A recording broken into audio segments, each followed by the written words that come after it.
Hey everyone, and welcome to this session on data warehousing, part of the live learning live on the DP-700. Hope you are ready for a good show. So my name is Johan. I am Norwegian data platform MVP, and as you can see, I can sort of be a Santa Claus, so you can see my details here. On to my partner. Hello, my name is Vesa Tikkanen. I'm also a Microsoft Data Platform MVP. I'm from Finland, so both of us are now here from up north, so a lot of snow and everything. I don't look like a Santa Claus, but I'm actually from the Santa Claus land, so. Yeah, maybe I should move. Anyways, so these are the moderators you will see in the chat. Damien, Mihai, and Rob. So be nice to them, and they will, of course, also answer all the questions that you have that aren't forwarded to us. Remember that these are the different slots that we have. This is number 4. Then there will be 4 more next week. So Tuesday next week, and then Wednesday as well. Sorry, 2 next week, and then one 25th of February, and then another one on 11th of March. 31st of March, we have FabCon Vegas, and you are able to get $150 off the ticket price by using the code MSCUST. Then you have something else that's quite interesting. Do you want to be a Power BI champion? So the World Championship of Power BI will start soon. So get ready to put your Power BI skills to the test on the ultimate DataWiz showdown. There are 4 weeks, 4 different challenges, and each week you will tackle a brand new data set and create your best Power BI visualization. You will get 4 finalists picked, and the weekly winners will earn a spot in the grand finale at the Microsoft Fabric Community Conference. And then 1 champion will be standing, and the finalists will go head-to-head live on stage in an electrifying battle for the title of Power BI World Champion. Bragging rights, prizes, and global recognitions are online. Will you rise to the challenge and claim the crown? Remember also, because we are preparing for the DP-700 exam, you can get a 50% discount. Go to that link here and sign up to get your discount. And it's a limited time offer, so get it while you can. And right now we are live and interactive, so pop in the chat, say hi, ask your questions. Of course, this will be recorded on YouTube later on, but for now, we are live.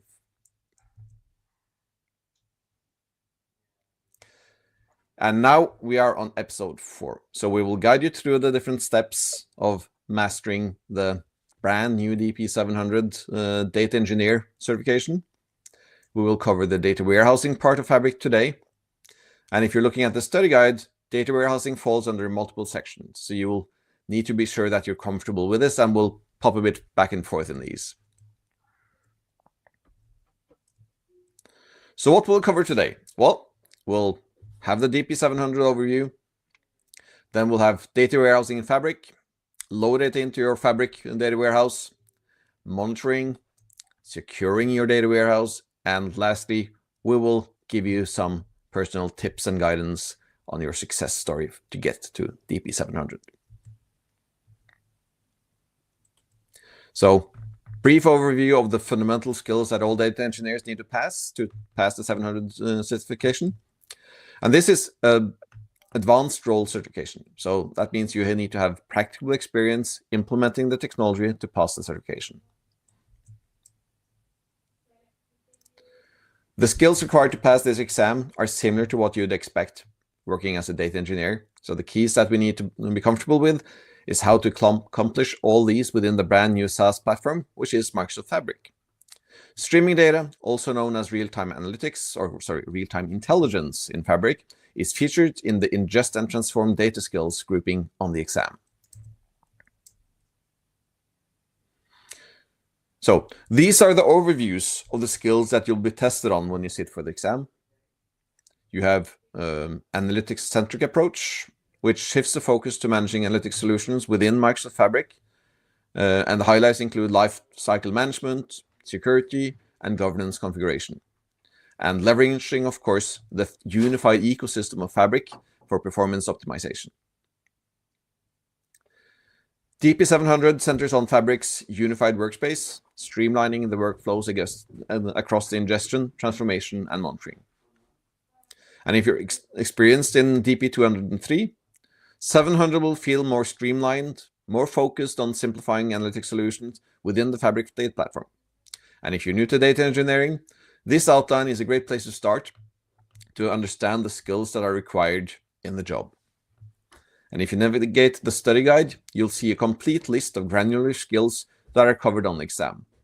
So this is a great place to start to ensure that you've studied and practiced everything you need to be ready for the certification exam.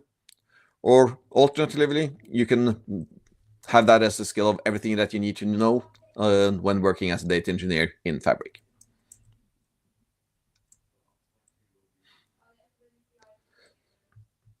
So as you can see here, we have the DP-203 and the DP-700. The DP-700 is centered on Microsoft Fabric, emphasizing the building and optimization of analytic solutions on the unified platform that is Microsoft Fabric, designed for engineers transitioning to or working exclusively within Fabric. And DP-700 is the future of data engineering with the Microsoft stack. And DP-203 will be retiring on March the 31st, 2025.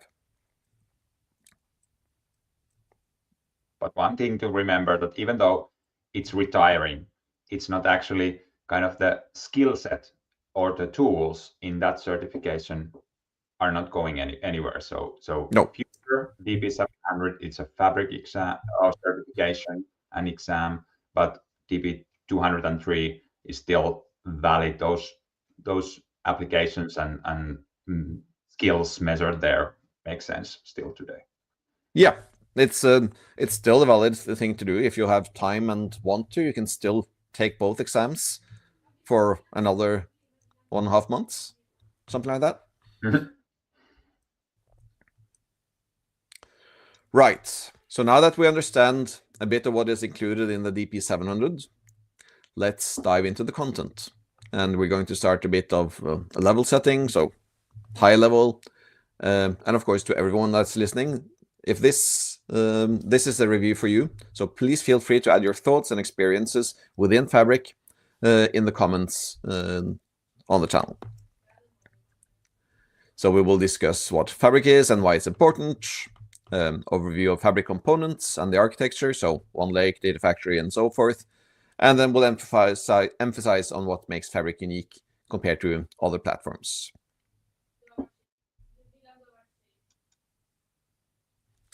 As you can see here, this is very much a high-level overview of the different services that are in Fabric. Because Fabric is such a unified platform, we have different experiences, but we also have different compute engines. And this is a mix of everything. So you have your data factory where you do typical data engineering tasks within what is basically a mix-up between Power Query and Azure Data Factory. Very familiar to you if you've been using any of those. Data engineering is where you will do your Spark optimizations, you build your notebooks, lake houses, that kind of thing. But also where you will do T-SQL queries. Databases is brand new, as you may have noticed at Ignite and the Reactor series we had in December. At Ignite, they launched a preview of SQL databases on Fabric. Real-time intelligence is where you have all your streaming data, time series, very powerful query engine there as well. Analytics is the data warehousing part. And Power BI, you probably all know and love that already, which is also very tightly integrated into this unified SaaS platform. Underlying everything here, of course, you have Copilot everywhere. And underneath that is the unified storage component, which is so integral to make Fabric a success, which is One Lake. And One Lake is like a OneDrive for your data.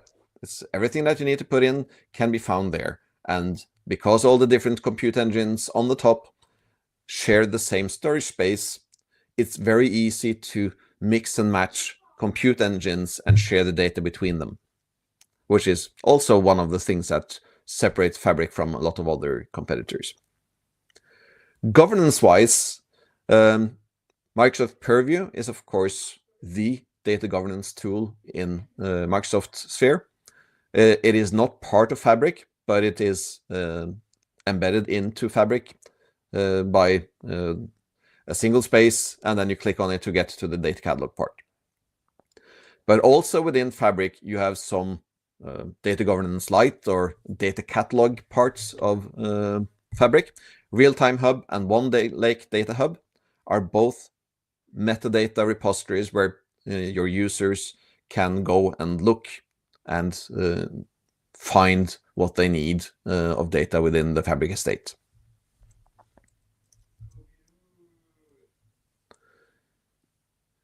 Then, data engineering in Fabric. You can build your warehouse or your lakehouse to store all your data or organizational data. You might, of course, mix and match them as well.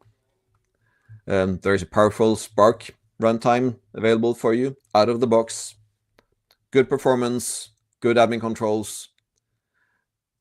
You can use your web browser to do everything you need, or you can use Visual Studio Code and do everything hands-on in your favorites developer tools. And everything is, of course, then embedded into the Fabric Fabric Foundation. But today we will be focusing on the data warehouse part. Vesa? Yeah, thank you. So in the data warehouse, or the concepts of the data warehousing, mainly or traditionally, it's been divided into few different parts. So first, we need to find data somewhere and ingest that to our platform. Then we are storing that, probably multiple phases if we need to transform the data or work with the data multiple times, but at least to land it somewhere like a staging layer or landing layer, if you will. Then we are probably not ready as an initial shape and format of the data is not ready for final analysis part. So we will do processing of the data.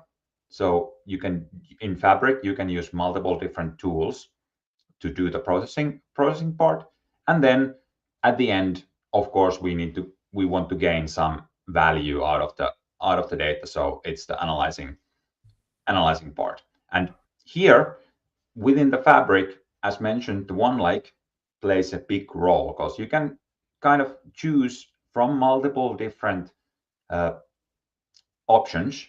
You can choose different tools for each and every of these steps. And data warehousing is actually a good one to do many of these steps. So what is a data warehouse? Data warehouse is like a T-SQL as we've known from the early 2000s, or even longer, the kind of good old SQL endpoint. And there, the T-SQL compatibility is very near for the SQL Server or Azure SQL or the T-SQL language as we use. There are some kind of differences, and Johan will mention those later on. At least some of them, yeah. Yeah, at least some of them, yes. But within the warehouse component, you see databases. You actually see databases from other engines also. So the kind of beauty in Fabric is that you can create your SQL databases, but if your data is somewhere else, you have used Spark to transform your data at first steps. That Spark database is also available for your SQL endpoint, and we will see that shortly. So So kind of what the warehouse is, it's a very capable, scalable SQL endpoint for querying your data. We can go to the next slide. Yes. So from technical point of view, the warehouse component in the Fabric is an MPP architecture, meaning that there is not like a single computer trying to do all the work, but rather when you invoke a statement, it's been parallelized. Sorry, my Finnish is my kind of. This is hard for everyone. Yes, but you run when you invoke a command. It runs in a variety or multiple parallel servers, and it splits the task into smaller segments. And that means that we can scale a lot. You can technically say, or kind of logically say that it's a serverless, because you don't maintain any servers in the Fabric, because Fabric is a SaaS service.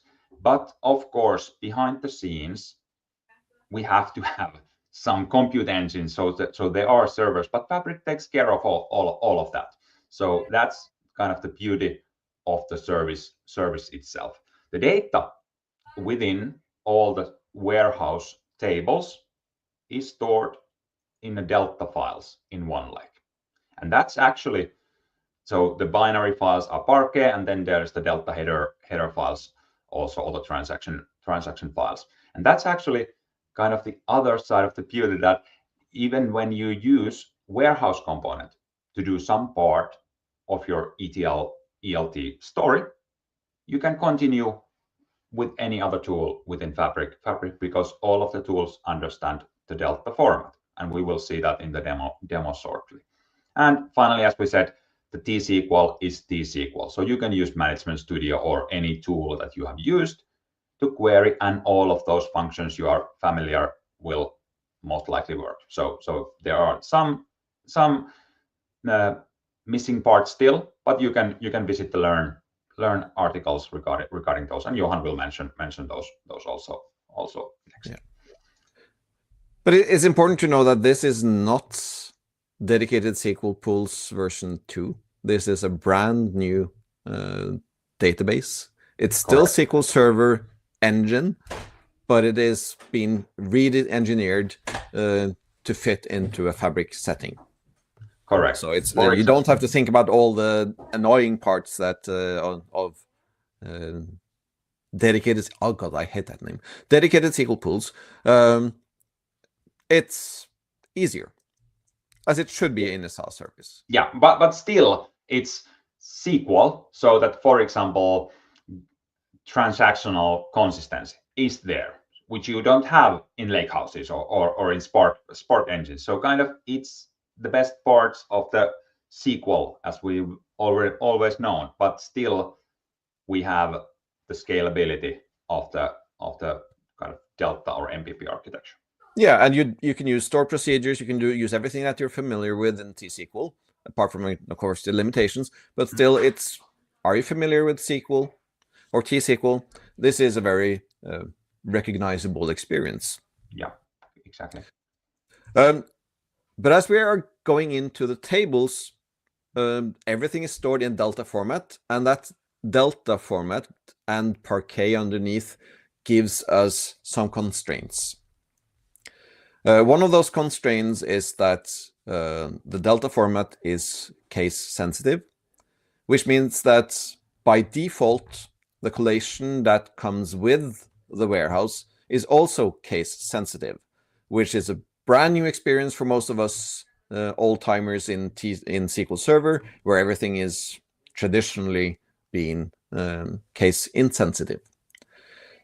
So you are able to do a case insensitive collation now. They launched that before Christmas. However, it's still an experience where you have to go into your code. You have to hit the REST APIs in Fabric and specify via the REST APIs that you want to create a case insensitive warehouse. The traditional user interface creation of a warehouse will always give you the case sensitive one. Yeah, and of course, as mentioned on the slide, we only have like two options. Kind of, it's always Latin 1, general 100. So not the Norwegian collation or the Finnish Swedish collation as we've always used. Yeah, it's basically two. It's Latin general 100 case sensitive and the Latin 100 case insensitive. I see I've pasted in the wrong here because that's not the default collation. That's the case insensitive one. But okay, yeah. So it's case sensitive is the default. You can choose the Latin general 100 CI by specifying that creating via an API. And it's important to know, again, because this is not the dedicated SQL pools, you do not have to think about distribution design of your tables. So you don't have to think about this is an integration table, this is a dimension table that has to be distributed equally across, or this is a fact table that has to be round robin distributed to be probably or round robin or hash mechanism or whatever. But it means that it's, again, easier. Microsoft had made it easier for you to do data warehousing in Fabric. There are certain constraints on tables. So there are no temp tables for now. Don't ask me why. Hopefully they will get to that sooner or later, but currently there are none. There is no support for external tables as such, but you do have shortcutting, which is kind of the same. You can't partition your tables yet. And the alter table support is very limited. It's basically down to a couple of column level things. There are also some limitations on the maximum number of columns per table. I think it's 1024. There are no computed columns, no index views, and a couple of other things. So it's still not quite where we would think a regular SQL Server table is, but it is getting there. And the full size of limitations, you can find them on the learning documents. But of course, when we're dealing with warehouses, we're talking about data warehouse design. And Fabric normally looks at star schemas. And the reason for this is, of course, that the tools that Microsoft are expecting you to use will be Power BI, even though Fabric can, of course, support Looker or Tableau or something else. But Power BI is the core Microsoft service, and that is optimized for star schemas. You don't have to use star schema all the way through. You can use Data Vault if you want to. I'm not going to tell you that is a good idea because it's, in my opinion, it's not, but you can. But typically, data warehousing in Fabric, you'll probably use facts and dimensions for efficiently storing and managing and analyzing data. Yeah, at least at the kind of gold layer or the presentation layer at the end. That's exactly where Power BI shines if you have a dimensional model available. Yeah. And well, you have your fact tables. That's typically any data warehousing design, storing numerical data that you want to analyze. And this is crucial for typical business intelligence. Large volume of rows, so they can have quite a big number. I haven't really tested it for anything more than a couple of 100 million, but it performs really well. And that's where you find your primary source for analysis. And then you have your dimensional tables, which are the descriptive information. So like customer names and customer address, or product names and product descriptions and so forth. And they have a smaller number of rows, and they are typically easier to manage and query.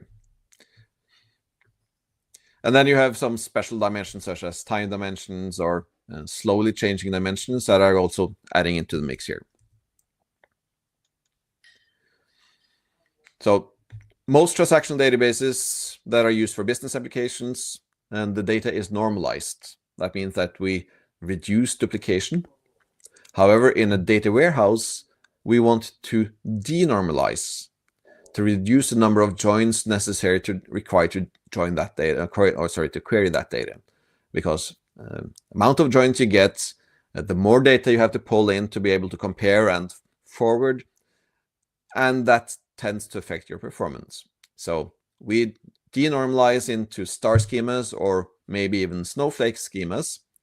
That depends on how easy it is to bundle things together into your dimensions.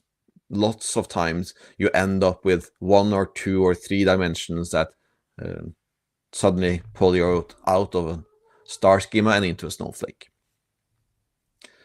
And this is the core part of data warehousing, thinking of how to architecture or design your data models to then load them into the proper and transform them into the proper fact and dimensional tables.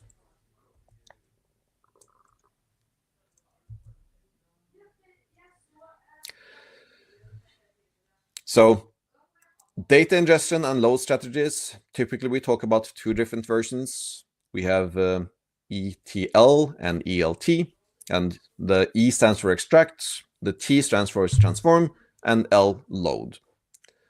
And traditionally we've done a lot of ETL, so we extract, transform, load data. Extracting means that we connect to the data sources, whether that is a database or it's a file or it's an API. You connect to that source, you select the necessary data, then you transform the data as you move it along, typically in memory, and then you land that data into your data warehouse, inserting it into fact and dimensional tables. Traditional data warehousing typically have 3 different movements, depending, of course, if whether you're on Data Vault, you're a Kimball data warehouse, or you're Inman, or you're a combination of those 2, Inman and Kimball. So you have your staging area, you have your enterprise data warehouse layer, and then you have your data marts where you have your star schema models. So ingesting data, processing it, staging it, and landing it onwards. In the ELT model, where you extract, load, and then transform, you typically connect, pull the data out, land that in a staging area inside your data warehouse, and then you do the transformation internally inside the database or the warehousing engine, clean the data, transform, deduplicate, combine, and load that afterwards into the different dimensional fact tables. And then you, of course, do post-load optimization to put indexes and so forth on. And whether you want to do ELT or ETL is up to you. Fabric supports both versions, and the warehousing can be either ETL or ELT, depending on which tools you use.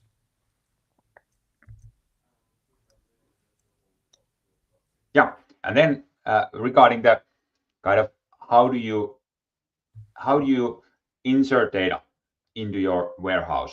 You can, as said previously, you can use multiple different tools within Fabric, and kind of depending on what tool you choose, you're actually also choosing your ETL versus ELT strategy. So if you, for example, use Fabric data flows, you are most probably doing some transformations within the Power Query during the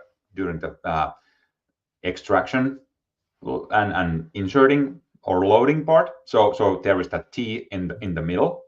But then if you are, for example, using pipelines, and there is that copy activity or copy job, you are actually kind of copying the data as is. Of course, there are details in the specific spot, so you can transform the data within the select statement or something like that. But kind of as a basic principle, if you do copying, you copy 1-to-1, so ELT, and then within the, for example, within the data flows, you can transform the data during the extraction and loading phase. So then the T is in the middle. And in Fabric, as said previously, within the warehouse, you can actually query across databases. So you can actually do that transformations if you just have data in different databases, no matter what technique they are. So they can be lakehouses, they can be warehouses. You can cross database query over them and then insert that data or the result set to your final destination. And there, of course, you can do merging, and you can do kind of incremental loading or create new table as select and things like that. Then on the copy command, or there is a feature also for what we had also in the dedicated SQL pool. So we can select from external storages and define the format of the file or files and copy the data back into the warehouse using T-SQL. So kind of multiple different ways, and that the different tools define what your loading strategy would be. So and now going to the stage your data slide. Yeah, we'll first have a couple of questions. So what would you say is the main difference between a Fabric data warehouse and a lakehouse?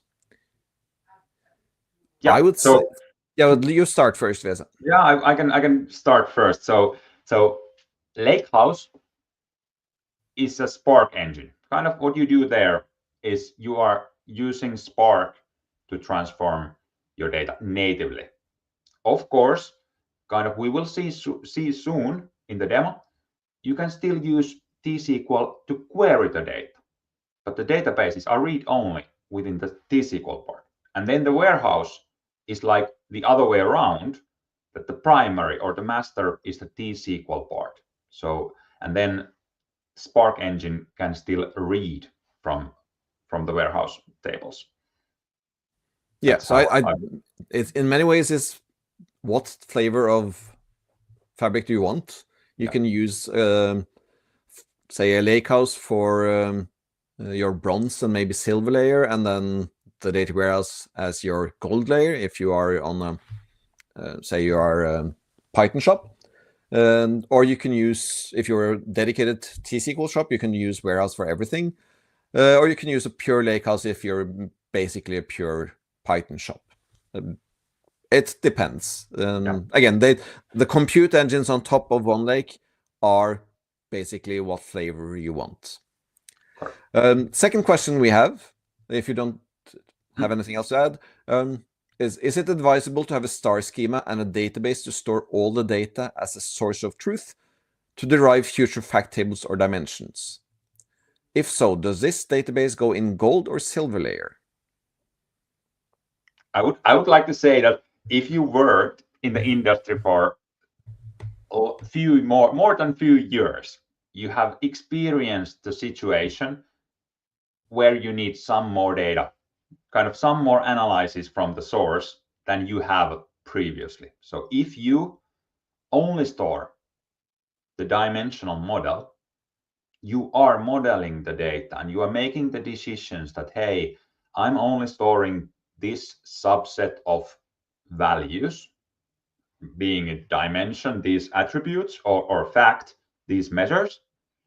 And then someone comes and says that, hey, we actually on the source, we have this field we would like to analyze based on that also. And you probably don't have it because, as you just said, that we are denormalizing, we are optimizing for the tables so that they are fast and very few joins. We probably don't have all the information. So I would say that we would like to have in our data platform, we would like to have the source data as is. So kind of as much as it is on the source side of the things. Of course, there are modeling techniques like Data Vault or something which we kind of cover these issues, but at least I would like to get as much data as possible. So it's not in the silver or gold layer, but then first transformations transform that to silver or gold, kind of the more curated layers.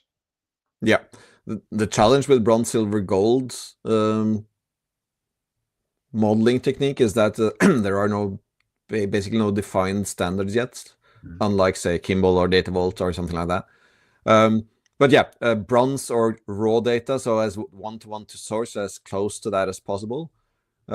Silver and transformed data, that can be, depending on how much data you have and what you want, you can do that as views just to transform the data.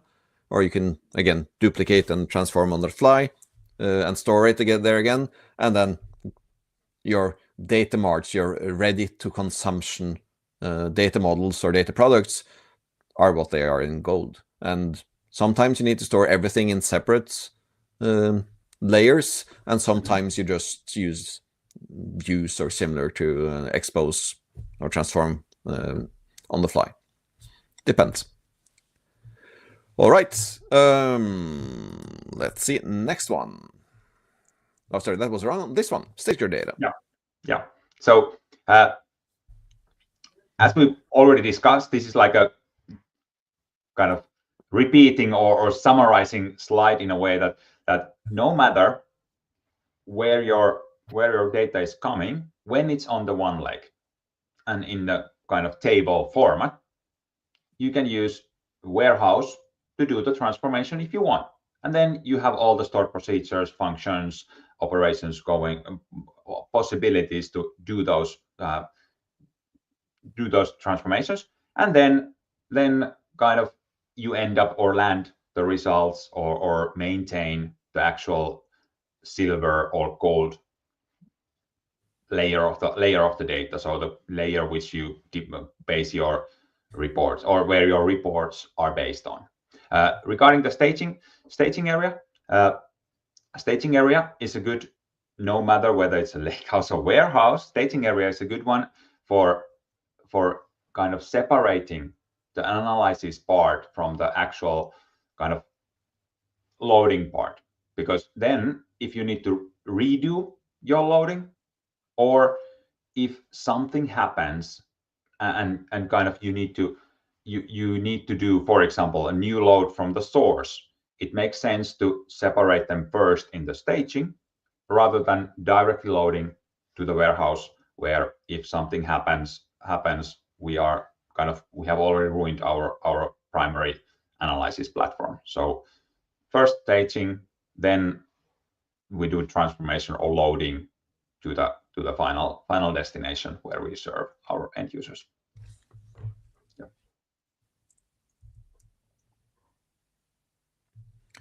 Right, so we have staged data.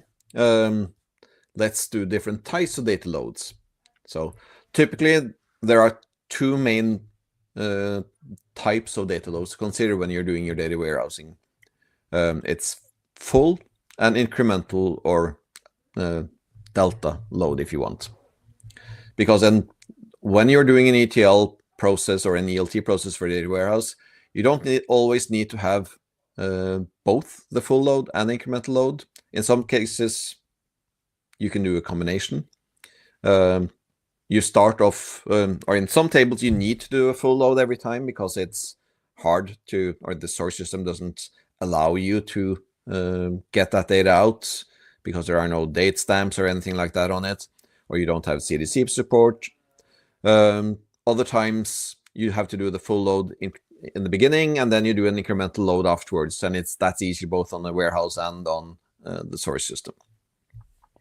So deciding what you want to do depends on the data sources and the needs of the data warehouse, basically.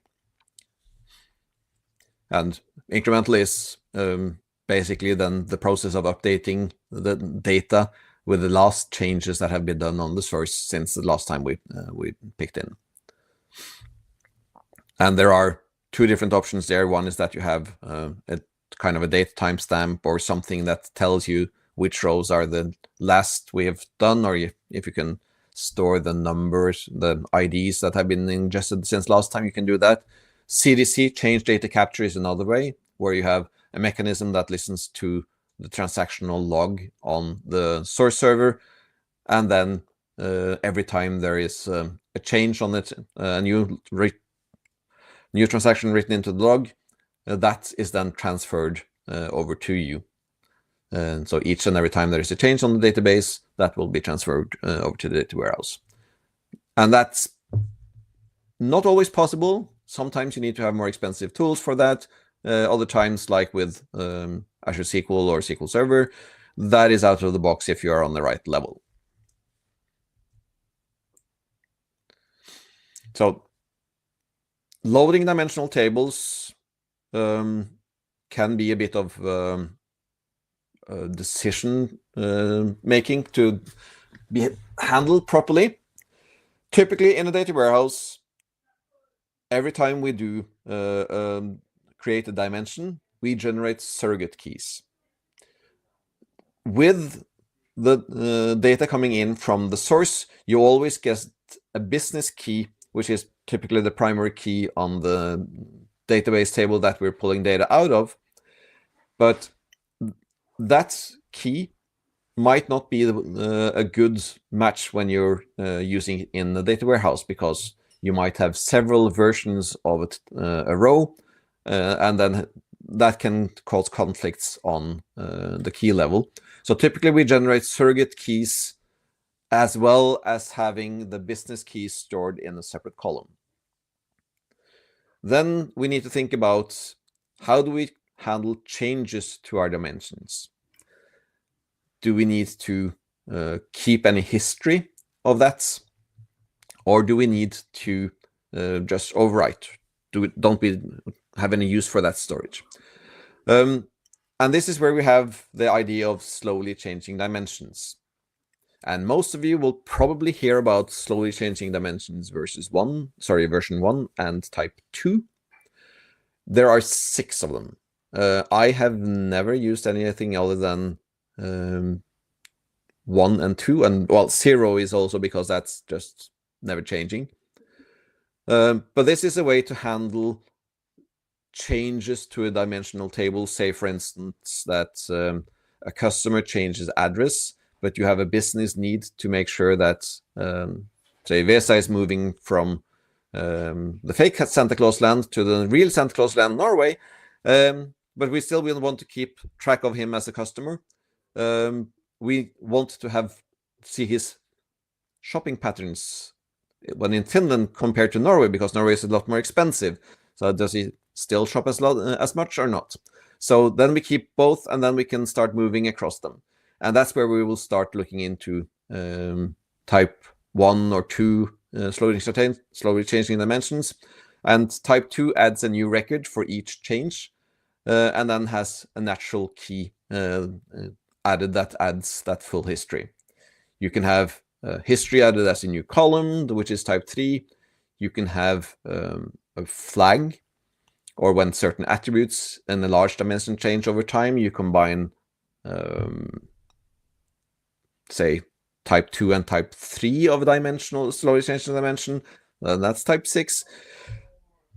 It's difficult to really understand and grasp the different changes between SCD 0 and all the way to SCD 6. Mainly you will see 0, 1, and 2. If you want to read up on the rest, look at Wikipedia. You can find good descriptions of them there.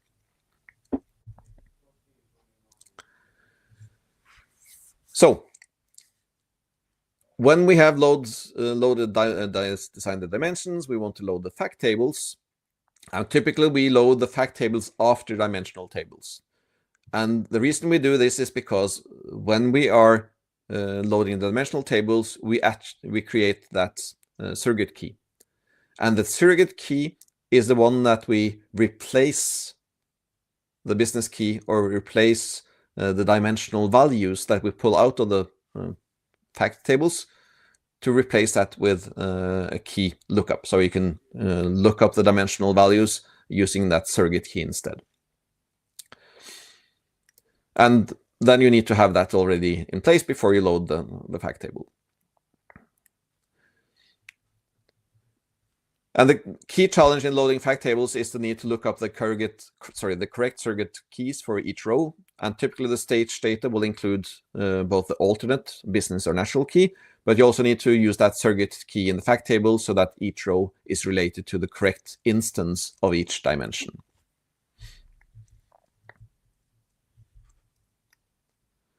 Right. Yeah, and then regarding kind of how would you load the dimensions or the facts into your warehouse?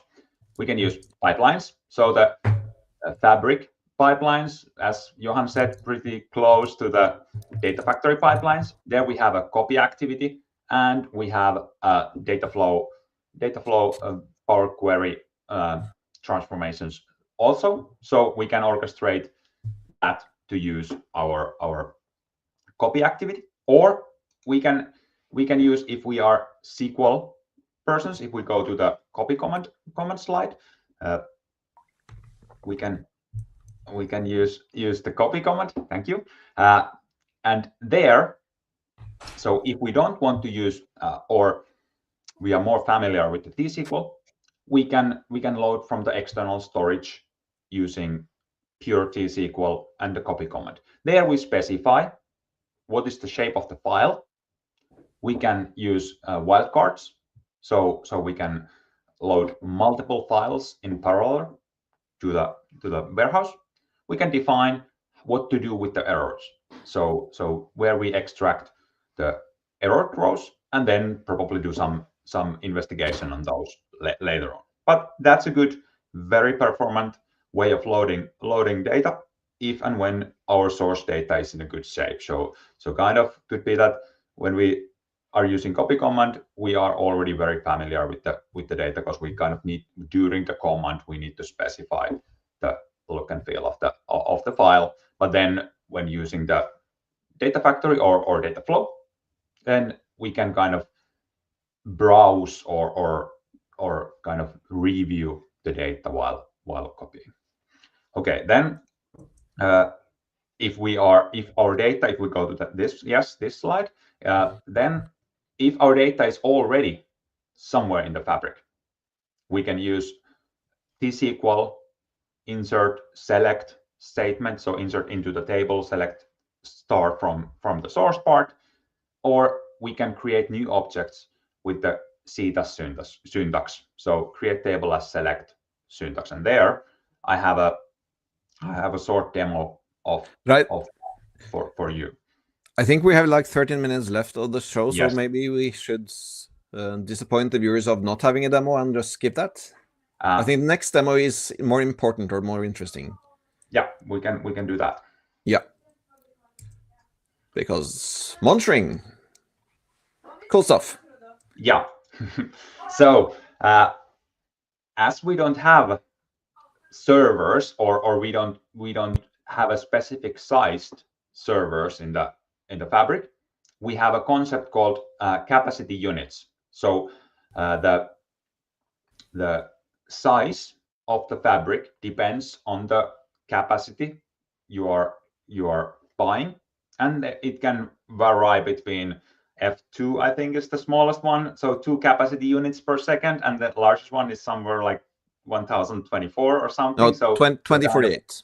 Yeah, so kind of there are a lot of different options and sizes for fabric, but how much can you do with something, and where does all the resources go, and kind of what's our fabric usage? There, the capacity metric app is actually the one that we should look for. That's a tool which you can enable when you have a fabric capacity available, and then you can look from there how much resources are you using, and you can actually track all the warehouse activities inside there also. So let's go to the, or not yet, we have still a slide on the next one. We will shortly go to the demo of that.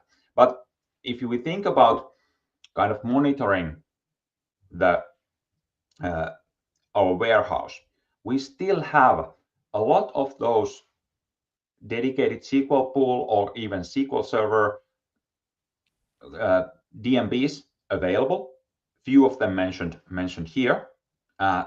They are kind of, some of them, if you look through all the DMBs, some of them work, and some of them kind of work but don't return any results. But for example, the exec connections for currently available connections or sessions, exec sessions, and then if you look for on currently live queries, you can look for the DM exec requests. There is also some fabric related DMBs which we will shortly look also regarding those ones. So it's on this slide. So we have the exec request history, which shows all the queries that have been executed on the warehouse.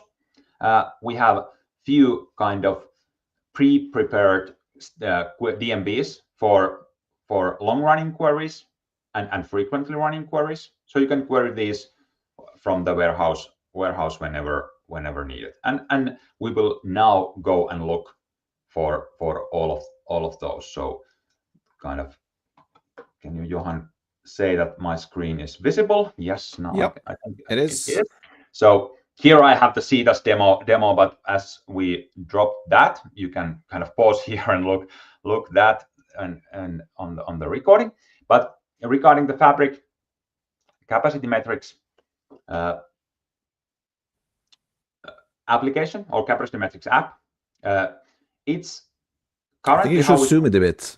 Yeah, zoom. I can try to zoom it, but kind of these ones don't go larger because the report is being faced or built in a way. So Fabric capacity metric app, when you install the app, will create a workspace, and there on the workspace you have a data set and you have a report.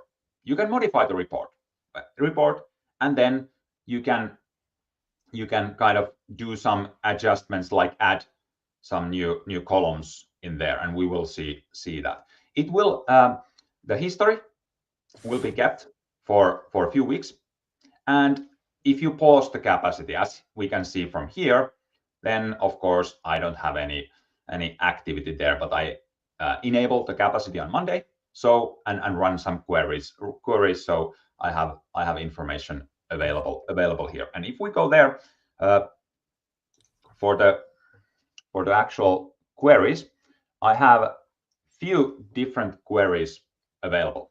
So I have prepared some AdventureWorks, some of sales queries, and the thing here is that I'm using labeling for them. So I can kind of, I'm defining that this query is now the query 1, this is query 2, and this is query 3. So if we go back to those Fabric, new Fabric DMBs, query insights DMBs, there was that request history DMB.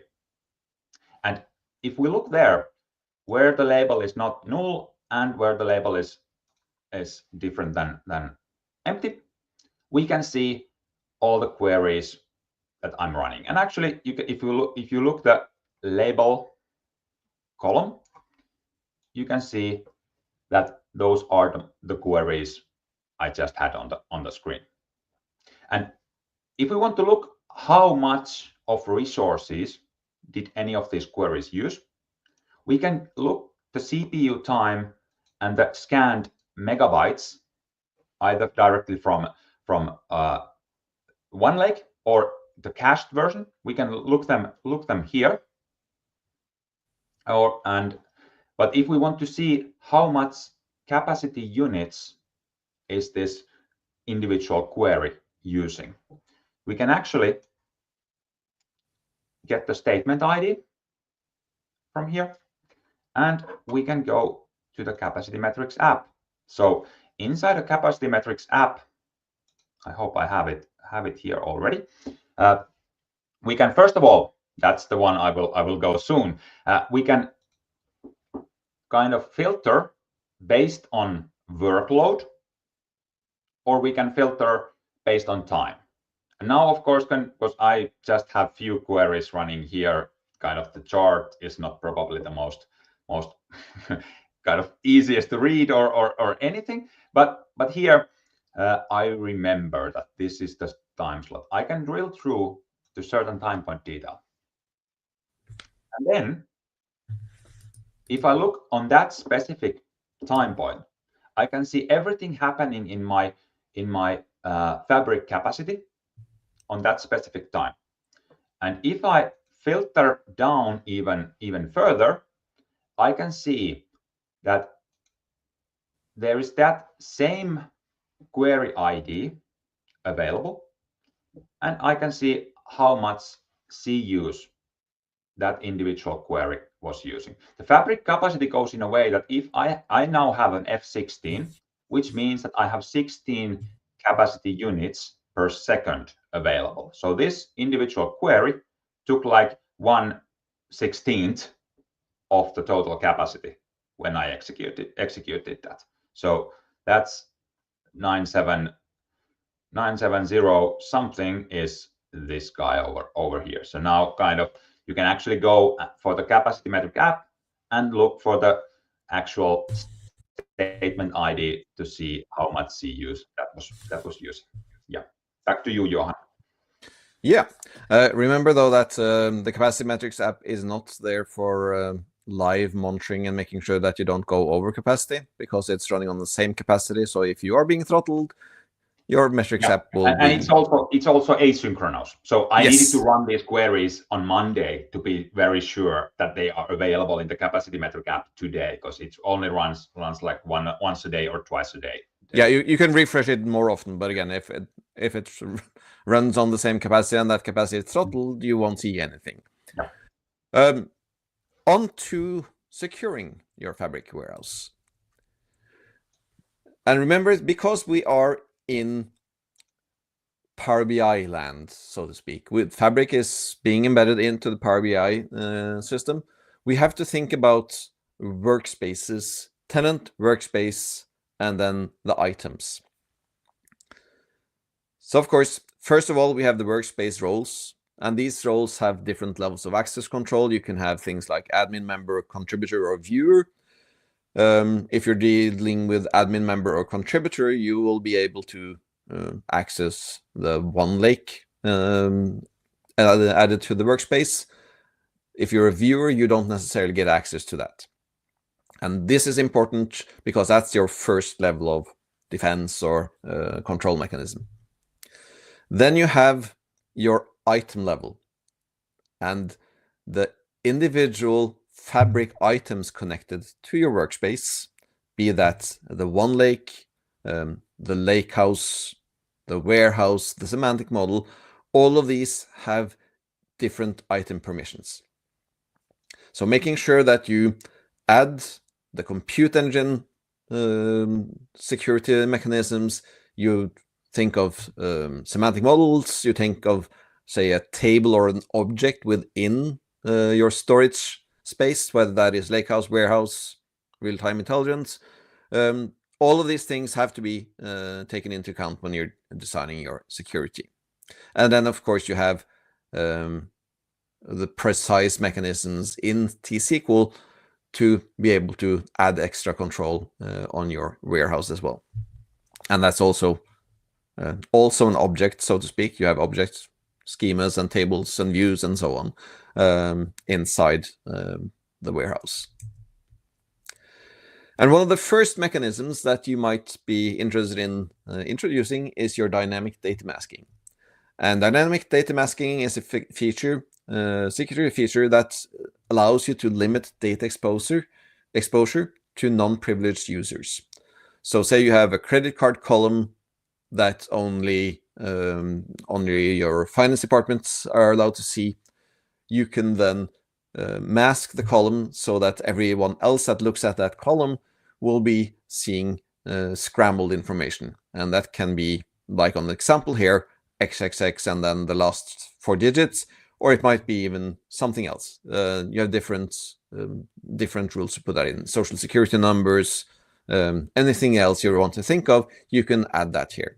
So it's very straightforward to implement. It doesn't take a huge performance task, so it's in performance hit. So it is quite easy to implement this when you have sensitive data that you want to expose, but you don't want to have it available for everyone. However, it's still a mechanism that is not fit for everything. So there are other ways of doing this. You can, of course, also add views on top and then filter out columns. Or you can do the next one, which is column level security. And column level security is a new feature in Fabric that was not available for dedicated SQL pools or for even SQL Server, unless you were old-timer that use multi-dimensional cubes.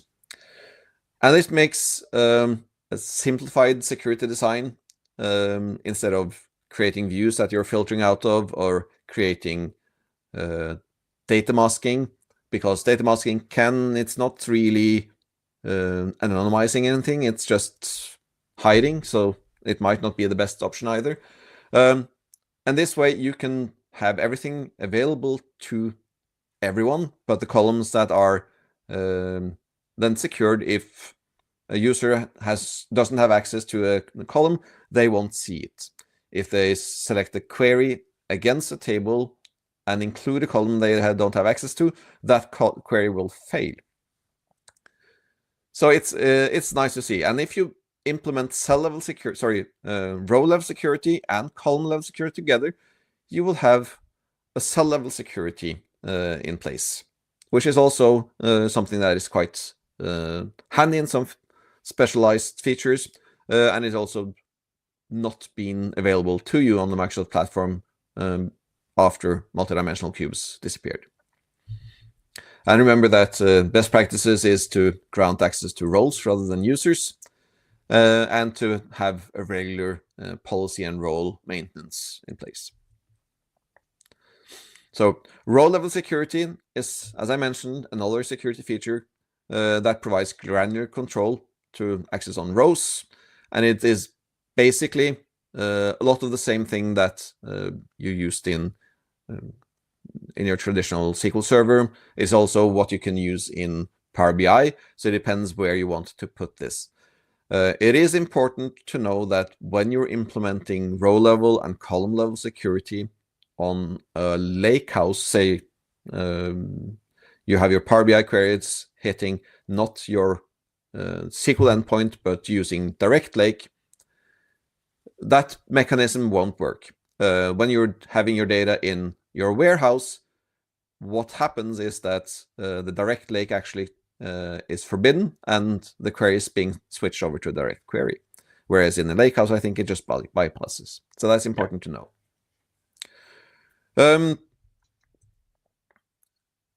And since we are now running out of time, let's do some exam preparation.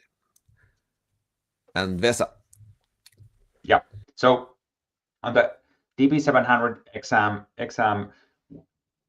kind of how to prepare or how to study for the exam. First of all, DP-203 concepts are valid. So kind of they are, if you have knowledge already from them, it's easy to transform to here, because kind of you just learn the Fabric way of doing those, or the differences in Fabric when you're going there. First, I would say that it's very important to get hands on with the Fabric. So, yeah. So kind of you have a trial capacity, a possibility, and you can try out the Fabric, because kind of the exam will test the real life usage or real life knowledge of the tool. So if you're just reading the learn, I would say that it will be hard to get into the speed in the test. And then the T-SQL part. Just remember that the Fabric trial is available for 64 days. It's easy to extend it for most, and there are lots of sample databases that you can try the different compute engines and the different experiences in. Yeah, and even in the Fabric, you can spin up multiple engines with the kind of fulfill with the test database. And it is an F64 capacity, also nice to know. Yeah, exactly. Then the T-SQL. T-SQL is a huge part of the exam, so you don't even need Fabric to kind of practice the T-SQL. So you can do T-SQL preparation in any of the engines. So that's a good hint.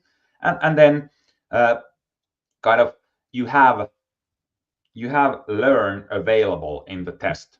So kind of going through knowing what's in there will actually help in the test, because you can use the documentation, which I think is a good one, because kind of out memorizing everything, you don't do that in real life. You are referencing the docs anyway. So Yep. why not in the test? Yeah, and practice. Use Practice. real-world scenarios, simulate, use the demo databases that are available to you, and just go through everything that Fabric has to offer. Again, look at the exam expectations, what you need to do to get there, and you use that to train on. Correct. And sorry for jumping on the slides a bit, because my computer decided to jump between them. Reminder here that we have next Tuesday, the learning, you can learn CI/CD, monitoring and security for the entire Fabric environment. And then 19th, so next Wednesday, is for administration and governance. And then 25th of February and 11th of March, you have preparation, so Q&A and exam day preps. Again, second reminder of getting your 50% discount on the exam voucher, aka.ms/gc/DP-700. And do it fast because it's a limited time offer. Use the MS Cust discount code to get $150 off if you want to go to Vegas for the FabCon. And there's the link as well to get to sign up for the Power BI Database Championship, aka.ms/gc/PBIChamp. And with that, if you have any more questions that haven't been answered now, you are able to go to aki.ms/IamReady/DP700PPeer or the aki.ms forum DP700 to ask questions, and they will be answered afterwards. So the us presenters as well as the product team will be able to answer your questions that you have as you prepare for that exam. And that's a good place to go. So aki.ms/forum/DP700. And with that, I think we can say thank you. Thank you very much for being here, and good luck for the test. Good luck.